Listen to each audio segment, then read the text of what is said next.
Hello students, कार्यपुस्तिका के अगले भाग में आपका स्वागत है। आज हम अध्याय 6 वर्ग और वर्गमूल स्क्वेयर एंड स्क्वेयर रूट का वर्कबुक का सॉल्यूशन करने जा रहे हैं। देखें जरा, ये लड़की क्या कहती है। किसी संख्या को उसी संख्या से गुणा करने पर एक पूर्ण वर्ग संख्या बनती है।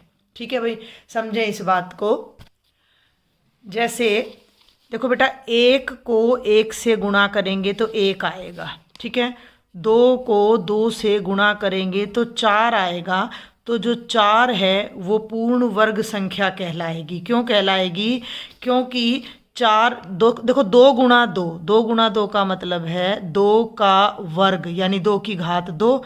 चार यानी चार के हमने दो बराबर गुणनखंड कर दिए। अब तीन गुणा तीन कितना होता है? 9। तो 9 भी एक पूर्ण वर्ग संख्या है, क्योंकि 9 के हमने दो बराबर गुणनखंड कर दिए। 9 टॉफी है तो 3 बच्चों में 3 बांट सकते हैं, समझो बात को। एक टॉफी है तो एक बच्चे को एक ही दे सकते हैं। 4 टॉफी हैं तो 2 बच्चों को 2 दे सकते हैं। 9 टॉफी हैं तो 3 बच्चों को 3 दे सकते हैं। 16 टॉफी हैं तो 4 बच्चों को 4 दे सकते हैं। ये होते हैं समान गुणनखंड। तो जिन संख्याओं के समान गुणनखंड होते हैं वो पूर्ण वर्ग संख्याएं कहलाती हैं। ठीक है।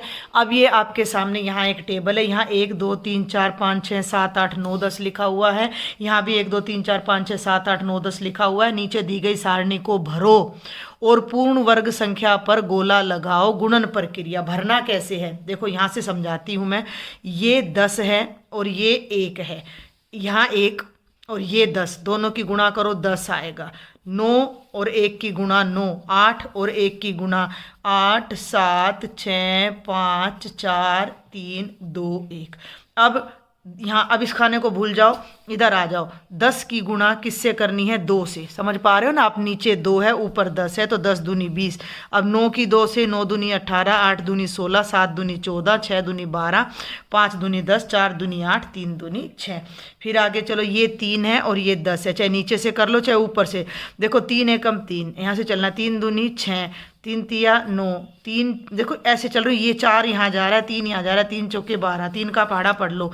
3 5 15, 3 6 18, 3 7 21, 3 8 24, 3 9 27, 3 9 30। इस प्रकार ये पूरी टेबल आपने भर लेनी। यहाँ 4 का पहाड़ा, 4 तिये 12, 4 चौके 16, 4 पंजे 20, 4 6 24, 4 7 28, 4 8 32, 4 9 36 और 4 ढाई 40। तो इसको सबको आपने भर लेना है। ये देखिए, मैंने टेबल आपके लिए यहाँ पर पूरी भर दी है। और अब ये कहता है कि पूर्ण वर्ग संख्या पर गोला लगाओ। तो 1 कहाँ से आया? 1 और 1 की गुणा से। 4 कहाँ से आया? 2 और 2 की गुणा से। तो अगली संख्या होगी 9। पहले ही इसमें देखो ये खाने डार किए हुए 16, उससे अगली हो जाएगी 25, क्योंकि 25 आएगा 5 और 5 की गुणा से। फिर आएगा 36, 6 और 6 की गुणा से।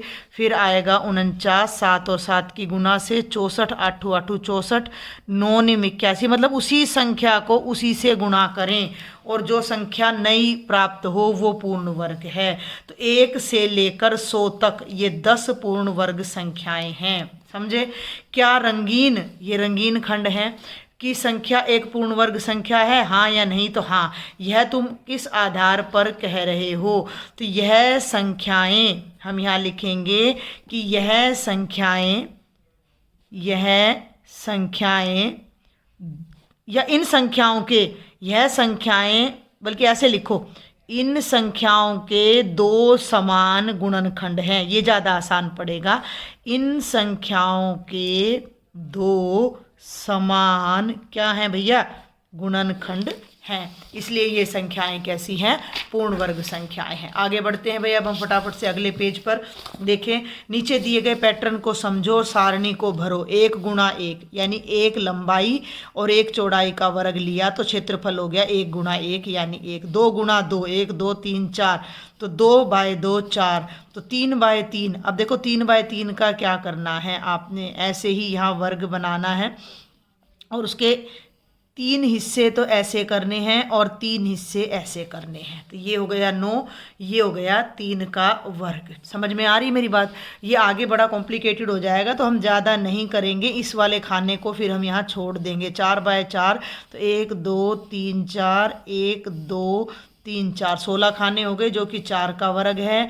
जब आप 5/5 करोगे तो 1 2 3 4 5, 1 2 3 4 हो गए ना 5, इससे 5 पंजे ये कितना हो जाएगा बेटा 25, और इसे हम लिख सकते हैं 5 का वर्ग। ठीक है, तो ये देखिए बेटा 8 तक के वर्ग मैंने यहाँ पर आपको बना दिए हैं। 6/6 तो ये कितने वर्ग बनेंगे, इन्हें गिन लेना। 36, ये हो जाएगा 6 की घात 2। इनको जब हम यहाँ बनाएंगे 7 × 7, 7 का वर्ग, तो ये हो जाएगा 49। ठीक है, 8/8 तो ये हो जाएगा 8 का वर्ग यानी कि 64। यहाँ पर वर्ग आप अपनी कार्य पुस्तिका में यहाँ पर स्वयं बना लीजिएगा। मैं यहाँ सिर्फ लिख रही हूँ 9 की घात 2 यानी कि 81। आपको पेंसिल का दिखाई दे रहा होगा मेरे ख्याल से। 9 की घात 2 यानी 81, 10 की घात 2 यानी कि 100, 11 × 11 यानी 11 की घात 2 121, 12 × 12 यानी 12 की घात 2 मतलब 144। 12 को 12 से गुणा करोगे 13 की घात 2 यानी 169। भाई ये एक वर्ग है, इसमें इतने वर्ग 1/1 के कितने वर्ग बने ये हमने देखना था। जैसे ये है 1/1 का 1 2 3 4 5 और 5 ही इधर, तो इसमें 25 वर्ग बन गए। 25 वर्ग बन गए यानी 5 की घात 2, तो ये बन गया 14 की घात 2 जो कि 196 आपका होगा। और ये हो जाएगा 15 की घात 2 जो कि 225 आएगा। और ये देखो 16 खाने, देखो कितने छोटे छोटे बने हुए हैं। 16 की घात 2 यानी 256। तो इस तरह के वर्ग यहाँ पर ये आपके लिए मैंने छोड़ दिए हैं। इस खाने को आप स्वयं पूरा करना है अपने। अगर अभी तक चैनल को सब्सक्राइब नहीं किया तो भैया सबसे पहले सब्सक्राइब जरूर कर देना और ज़्यादा से ज़्यादा अपने फ्रेंड्स को आप शेयर करें। देखें आगे, सारणी से क्षेत्रफलों यानी एरिया के इकाई के स्थान के अंकों को समूह ए में भरो। ये सारणी है, ठीक है। पीछे 1 4 9 16 25, तो इकाई का अंक देखो, दोनों पे नज़र रखना आप, लेफ्ट में भी यहाँ राइट में भी। इकाई का अंक हो गया 1, फिर हो गया 4 में इकाई का अंक 4, 9 में 9, 16 में इकाई का अंक 6, 25 में इकाई का अंक 5, 36 में 6 जो कि यहाँ पहले आ चुका है, 49 में 9 जो कि पहले आ चुका है, 8 8 64 में 4 जो कि पहले आ चुका है, 81 में 1 देखो ये रहा 81 में 1 जो कि पहले आ चुका है, 100 में 0 जो कि नहीं आया था। आगे देखो 1 4 9 6 5, 1 4 9 6 5 0, यानी हमने क्या देखा कि जो पूर्ण वर्ग संख्याएं हैं उनके पीछे, अब मैं इसको क्रम में लिख दूं एक बार इरेज करके, हैं क्रम में लिखती हूँ। क्रम का मतलब घटते से बढ़ते क्रम में मैं अब आपको लिख के दिखाती हूँ कि 0 आएगा, 1 आएगा, 4 आएगा, 5 आएगा, 6 आएगा और 9 आएगा।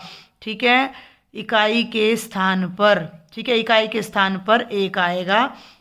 और जैसे 124 है, ये रहा ना, ये इन्होंने करने के लिए दे दिया कि दहाई का स्थान तो 2 हो गया, इकाई का स्थान ये हो गया, तो ये कौन सा स्थान है, 1 कौन से स्थान पर है, तो ये हमारा सैकड़े का स्थान है। अब हम 8वीं कक्षा में हो गए ना तो हम भूल जाते हैं। ये 124 लिखा हुआ है, 124 में 4 इकाई का स्थान है, 2 दहाई का स्थान है और 3 सैकड़े का, वंस, टेंस और हंड्रेड्स प्लेस है ये हमारा। आगे बढ़ते हैं, 0 से 9 तक के उन अंकों को छाटिए जो समूह ए में नहीं आए हैं। तो ए में क्या क्या नहीं आया, 2 नहीं आया, 3 नहीं आया, 7 नहीं आया और 8 नहीं आया, यानी किसी भी पूर्ण वर्ग संख्या के पीछे 2 3 7 और 8 नहीं आएगा। 11 से 20 तक की संख्याओं के वर्ग लिखो। कितना आसान है ये देखो, कुछ तो यहाँ लिखे हुए हैं। 11 का वर्ग यानी 11 × 11 121, 12 का 144, 13 का 169, 14 का 196, 15 का 225, 16 का 256, 17 का वर्ग 17 × 17 यानी 289, 18 का 324, 19 का मुझे सोचना पड़ेगा, यस 361 और 20 का 400। इन वर्ग संख्याओं में, ये रही वर्ग संख्याएं के इकाई के स्थान को ध्यान से देखो, क्या इनके इकाई स्थानों पर समूह बी के अंक में आते हैं। भाई इनके जो इकाई के अंक है, 1 है, 4 है, 9 है, 6 है, 5 है, 6 है, 9 है, 4 है, 1 है, 0 है। पूछता है कि क्या ये बी में आते हैं, तो ये बी में नहीं आते हैं। क्या जिन संख्याओं के इकाई स्थान पर समूह बी के अंक आते हैं वे पूर्ण वर्ग संख्याएं हो सकती हैं? हाँ या नहीं? नहीं हो सकती, बिल्कुल भी नहीं हो सकती। समूह बी का क्या मतलब है? समूह बी का मतलब सेट बी, यानी 2 है, 3 है, 7 है, 8 है। जिनके पीछे 2 आ रहा है, जिनके पीछे 3 आ रहा है इकाई के स्थान पर, जिनके पीछे 7 आ रहा है, जिनके पीछे 8 आ रहा है, वो संख्याएं पूर्ण वर्ग नहीं होंगी। ये कहता है कि यदि हाँ तो उदाहरण दो, तो नहीं है। मैं नहीं का भी उदाहरण दे देती हूँ। मान लो मैं ले लूँ 12, तो 12 के 2 समान टुकड़े संभव नहीं है। ठीक है, ये मैंने आपको वैसे ही दे दिया है। 12 के 2 समान गुणनखंड संभव नहीं है। क्या 62 पूर्ण वर्ग संख्या हो सकती है? सोच कर बताओ, नहीं हो सकती। क्यों? हमने एक मोटी सी बात सीख ली है कि जो संख्याएं पूर्ण वर्ग हैं, जिनके 2-2 समान गुणनखंड हो रहे हैं, उनके पीछे यानी इकाई की जगह पे 0, 1, 4, 5, 6, 9 में से ही कुछ आएगा। 2, 3, 7, 8 में से कुछ नहीं आएगा। अब 62 में जो इकाई का स्थान है वो 2 है, तो यह पूर्ण वर्ग संख्या नहीं हो सकती, क्योंकि 62 में इकाई का अंक 62 में इकाई का अंक 2 है, जो किसी पूर्ण वर्ग संख्या का इकाई का अंक नहीं होता, जो किसी पूर्ण वर्ग संख्या का इकाई का अंक नहीं होता। क्लियर है? आगे बढ़ूं। निम्न में से उन संख्याओं पर गोला लगाओ जो तुम्हारे अनुसार पूर्ण वर्ग संख्या हो ही नहीं सकती। यह तुम्हें सिर्फ संख्याओं के इकाई के अंक को देखकर बताना है। फिर वही बात, देखो एक ही बात को बार बार आपसे पूछा जा रहा है अभ्यास के लिए, ताकि आप जितने अच्छे प्रैक्टिस करो उतना परफेक्शन आए। जो संख्याएं पूर्ण वर्ग नहीं हैं उनके इकाई में या तो 2 पाएगा, या 3 पाएगा, या 7 पाएगा, या 8 पाएगा। तो 8 है तो ये नहीं है। जो संख्याएं पूर्ण वर्ग नहीं है तो 38 नहीं है, 64 हो सकता है। 112 के पीछे 2 आ रहा है, ये नहीं है। 7 आ रहा है, ये नहीं है। 4 आ रहा है, ये हो सकता है, और ये नहीं है। ऐसी कोई 5 संख्याएं बताओ जो पूर्ण वर्ग नहीं हो सकती। कोई भी संख्या लिख दो, उसके पीछे 2 लगा दो, 3 लगा दो, 7 लगा दो, 8 लगा दो, 12 लिख दो, 73 लिख दो, 87 लिख दो, 98 लिख दो, 5 कुछ ही है ना, 108 लिख दो। हो गई ये 5 संख्याएं जो कि पूर्ण वर्ग किसी भी हालत में नहीं हो सकती। आगे बढ़ूं। 1 से 10 में सम संख्याओं और उनके वर्ग के इकाई के स्थान को देखो। ठीक है, सम संख्या पहले तो देखो। सम संख्या 2 है। देखो भाई, सम संख्या हो गई 2, 2 का वर्ग करो कितना आएगा? 4। 1 से 10 तक की देखनी है। अगली है 4, 4 का वर्ग करो 16। अगली है 6, 6 का वर्ग करो 36, और उससे अगली है 8, 8 का वर्ग करो तो 64, और उससे अगली है 10, 10 का वर्ग करो तो 100। ये कह रहा है कि सम संख्या देखो और उनके वर्ग में इकाई का स्थान। इसमें 4 है, इसमें 6 है, इसमें 6 है, इसमें 4 है, इसमें 0 है। क्या प्रत्येक सम संख्या का वर्ग एक सम संख्या है? तो अब आप यहाँ लिख दो हाँ। ठीक है, 11 से 20 में कुछ ऐसे उदाहरण दो। 11 से 20 में क्या हो गया? 12, 12 का वर्ग हो गया 144, सम है। 14, 14 का वर्ग कर दो 196 है, सम है। हो गया उदाहरण। क्या हर संख्या का वर्ग एक विषम संख्या है? बिल्कुल है, हाँ। 11 से 20 में कुछ ऐसे उदाहरण दो। तो मान लो 13 ले लो, 13 ले लो। 13 का वर्ग कर दो 169 आएगा। 15 का वर्ग करोगे तो कितना आएगा? 225 आएगा। और ऐसे ही 17 का वर्ग करोगे तो अभी हमने देखा था 289 आएगा। तो विषम संख्याओं का वर्ग हमेशा विषम आएगा। क्या हम किसी संख्या का वर्ग निकाले बिना उसके वर्ग के इकाई स्थान का अंक बता सकते हैं? बिल्कुल बता सकते हैं। कैसे? देखो एक छोटी सी बात बताऊं। 35 है और 35 का वर्ग करना है, तो 35 के वर्ग का मतलब होगा 35 गुणा 35। अब मैंने ये वर्ग नहीं करना और मुझे ये बताना है कि उत्तर में इकाई का अंक क्या आएगा। एक छोटी सी बात को समझो कि इकाई का अंक इकाई के अंक को गुणा करके आएगा। यहाँ मैं आपको गुणा भी करके दिखाती हूँ। 35 की 35 से 5 पंजे 25, 5 तिये 15 और 2 17, 3 पंजे 15, 10, 5 ये 1225 आया। तो इकाई का अंक आया 5। एक तो मैंने इतनी लंबी गुणा करके इकाई का अंक बताया। एक मैंने क्या करना था कि इसके इकाई के अंक को इसके इकाई के अंक से गुणा कर देना था। तो 5 पंजे 25 यानी पीछे कितना आ जाना था? 5 आ जाना था। पीछे कितना आ जाना था? 5 आ जाना था। तो बिना गुणा किए भी हम इकाई का अंक बता सकते हैं। वर्ग के इकाई के अंक का पता लगाने के लिए संख्या के इकाई स्थान के अंक को देखना काफ़ी है। चलो इसे जांचने के लिए नीचे दिए गए प्रश्नों को करके देखते हैं। 11, अब ध्यान देना, 11 का इकाई का अंक नहीं बताना, वर्ग के इकाई स्थान का अंक बताना। यानी 11 का जब तुम वर्ग करोगे, मैं रफ में करके बता रही हूँ, देखो नीचे 11 का जब वर्ग करोगे, ध्यान से सुनो, तो क्या आएगा 11 गुणा 11, तो उसमें इकाई का अंक क्या आएगा, तो 1 गुणा 1 यानी 1 आएगा। 11 का इकाई का अंक नहीं, 11 के वर्ग का। 12 है, 12 का वर्ग क्या होगा, 12 गुणा 12। 12 गुणा 12 का मतलब किसको किससे गुणा करोगे इकाई का अंक बताने के लिए, 2 को 2 से तो 4 आएगा, 3 को 3 से करोगे 9 आएगा, 4 को 4 से करोगे 16, 16 में इकाई का अंक 6, 5 5 25, 9 को 9 से गुणा करो 81, 81 का इकाई का अंक 1 आएगा, 64 का 4, 7 7 49 का 9 आ जाएगा, 6 36 का 6 आ जाएगा, और 0 को 0 से गुणा करोगे तो 0 आ जाएगा। तो ये हमने दी गई संख्या के वर्ग के इकाई स्थान का अंक बताया है।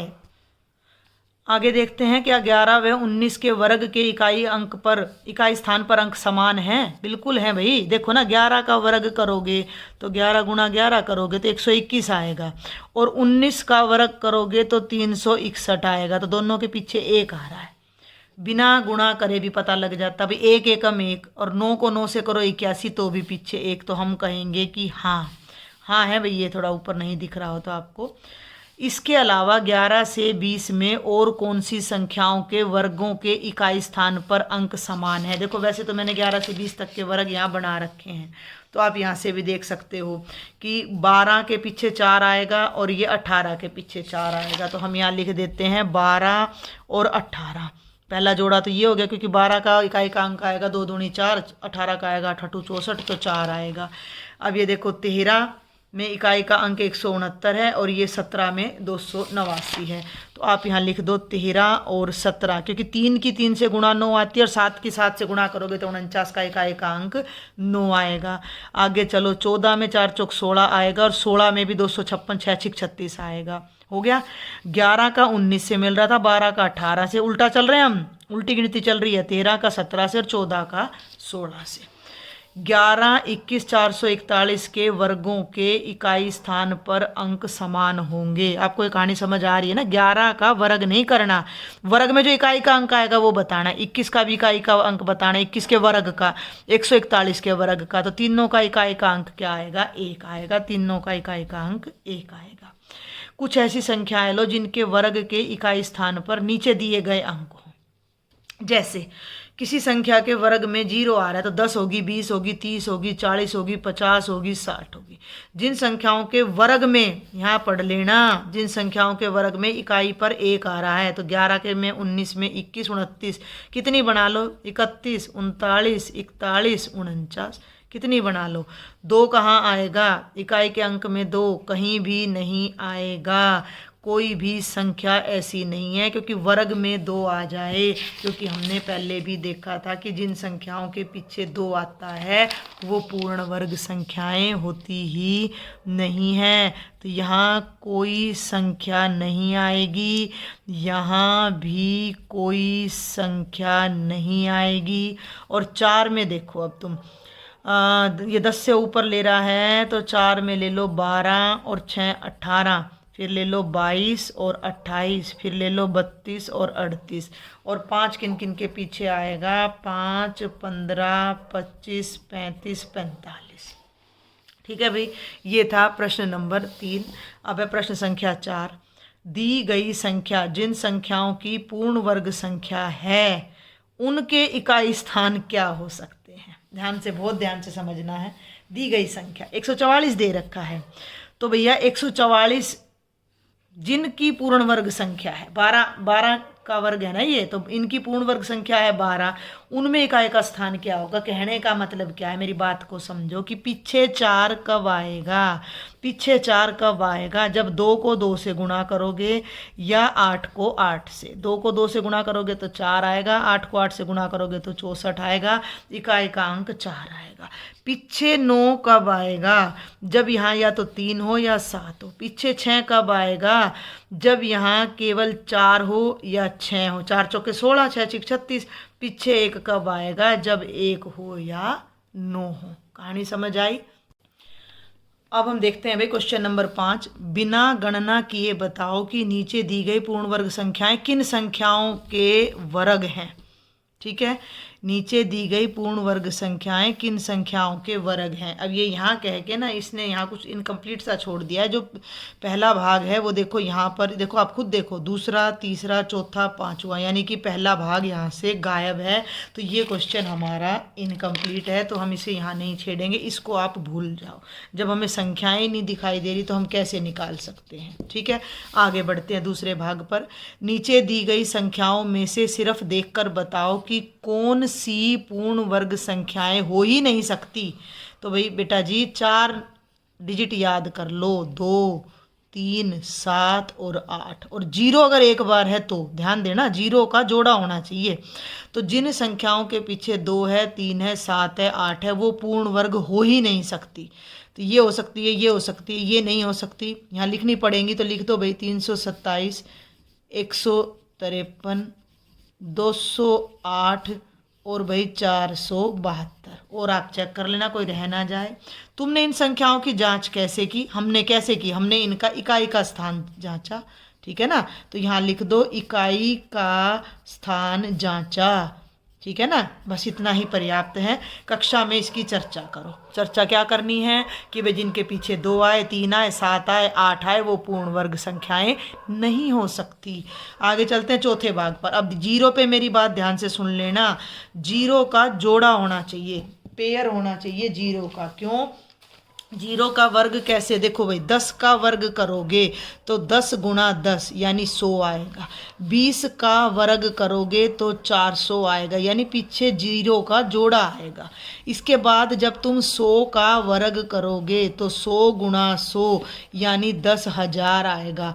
तो अगर किसी संख्या के पीछे 2 0 हैं, 4 0 हैं, 6 0 हैं, तो वो पूर्ण वर्ग होगी। जिनके पीछे 1, 3, 5, 7 0 हैं, वो पूर्ण वर्ग संख्याएं नहीं हो सकती। नीचे दी गई संख्या में उन पर गोला लगाओ जो पूर्ण वर्ग नहीं हो सकती। तो 360 नहीं हो सकती, इसमें तो 2 2 के जोड़े बन गए, इसमें भी बन गया, इसमें नहीं बन रहा, 3 है तो ये नहीं हो सकती। इसके पीछे 1 है तो नहीं हो सकती, इसमें 3 है ये नहीं हो सकती, इसमें 1 है ये भी नहीं होगी, ये भी नहीं होगी, ये भी नहीं होगी। 4 0 हैं, 2 0 हैं, 3 0 हैं, ये भी नहीं होगा, 3 0 है ये भी नहीं होगा, 3 0 है ये भी नहीं होगा, ये भी नहीं होगा, ये भी नहीं होगा, और 16,000 भी नहीं होगा। इस निष्कर्ष पर तुम कैसे पहुँचे लिखो।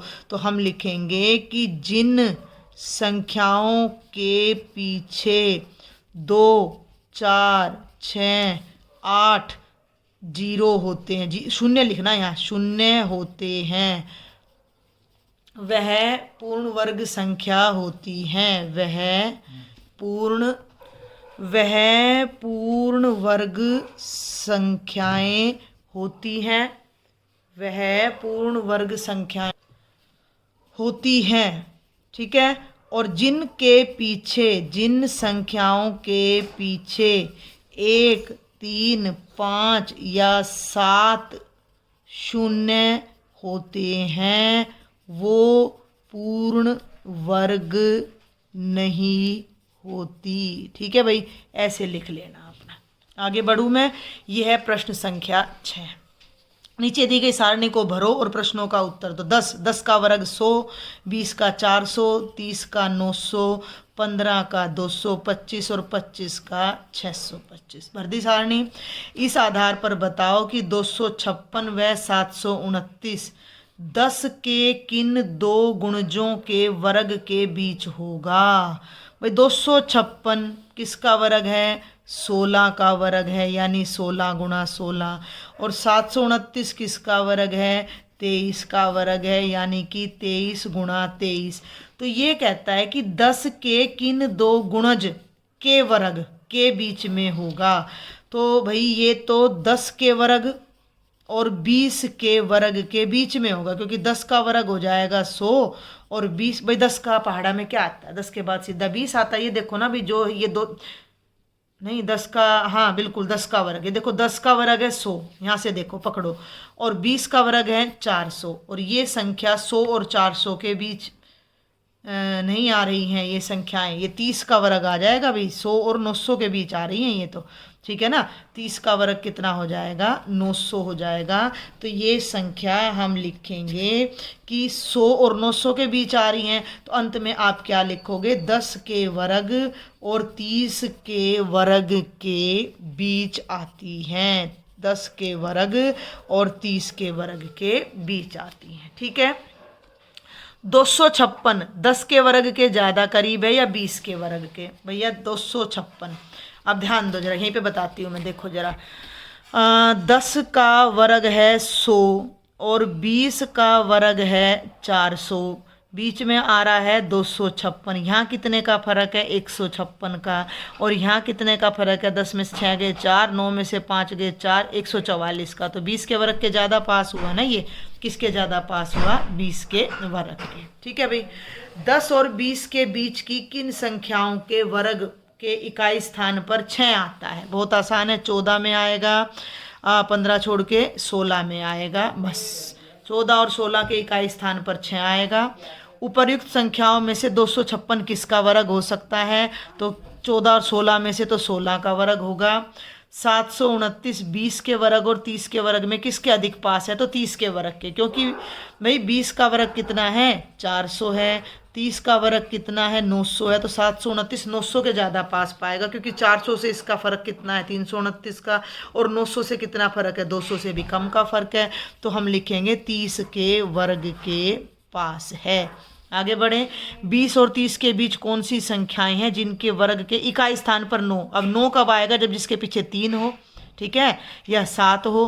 तो 23 और 27, क्लियर है। आगे बढ़ूं, 729 के लिए सारणी में वर्गों को देखकर बताओ कि किन संख्या के वर्ग में इकाई स्थान पर 9 आता है, ठीक है। 729 के लिए यहाँ कुछ इसने गड़बड़ कर दी है। सारणी में वर्गों को देखकर बताओ कि किन संख्याओं के वर्ग में इकाई स्थान पर 9 आता है। यहाँ इस प्रश्न को आप ऐसे ले सकते हो कि 30 से 40 के बीच, जैसे इसने यहाँ पूछा 10 और 20 के बीच में किसके वर्ग पर 6 आता है, 20 और 30 के बीच में किसके इकाई के स्थान पर 9 आता है, तो यहाँ 30 और 40 आ सकता है। तो ये एक इनकम्प्लीट क्वेश्चन है कि 729 के लिए वर्गों की सारणी में वर्गों को देखकर बताओ। तो 729 के लिए देखने का क्या मतलब है, वर्गों की सारणी तो ये रही, हमें पता है किस किस के पीछे 9 आएगा, 3 के पीछे आएगा 13, 7 के पीछे सब वर्ग के पीछे आएगा 13 है, 17 है, 23 है, 27 है।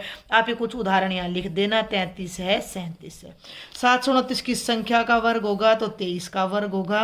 अब इसी तरह 196, 441 और 625 के बारे में बताओ।